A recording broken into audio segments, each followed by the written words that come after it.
Hello' everyone, মোৰ অন্তিম mini ব্লগলৈ আপোনাক সকলোকে স্বাগতম জনাইছোঁ। ৰাতিপুৱা মই যিহেতু চাহ খাব লৈছোঁ, এইপিনে গাখীৰ চাহ আৰু কেকটো খাই চাহটো খাই লৈছোঁ। আপুনি ৰাতিপুৱা চাহকাপ খালে নাই বাৰু? তাৰপৰা চাহটা খাই যোৱাৰ পিছত চুলি কাটিব গ'লোঁ। চুলি বহুত দীঘলতে চুলি কাটি মেলি ঘৰলৈ যিহেতু গৈ আছোঁ।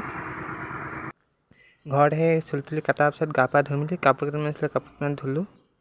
যিহেতু আজি দেওবাৰ, কালি ইমান বৰষুণ দি আছিলে, বতৰটো বেয়া আছিলে। যিহেতু আজি বতৰটো ভাল কৰিছে, কাপোৰ তাৰমানে এসপ্তাহৰ কাপোৰ একেলগতে গোটাই থোৱা আছিলে। গাজি এগালহে কাপোৰ হৈছে।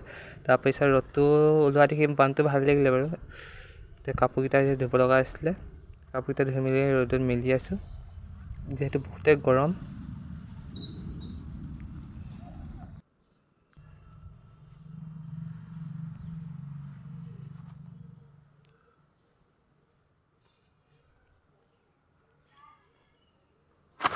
এইপিনে চাৰ্টকেইটা মেলি লৈছোঁ। অকণ স্পৰ্টিং আছিলে, চাৰ্ট আছিলে, লং পেণ্ট আছিলে, গোটেইগাল একেলগতে ধুইছোঁ আৰু দেওবাৰ বুলি।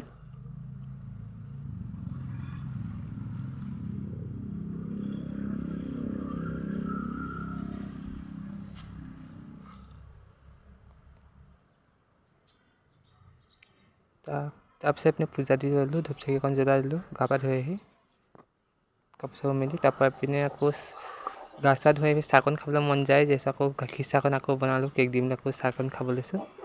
চাহ খাই আছোঁ বাৰু। তাৰপৰা আকৌ দুপৰীয়া ভাত খাব হ'লেই। এইপিনে দালি আছিলে, তাৰপিছত কিবা এটা ভাজি আছিলে, পাহৰিলোঁ বাৰু। ভাতটো খাই দিলোঁ, ভাত খাইছোঁ।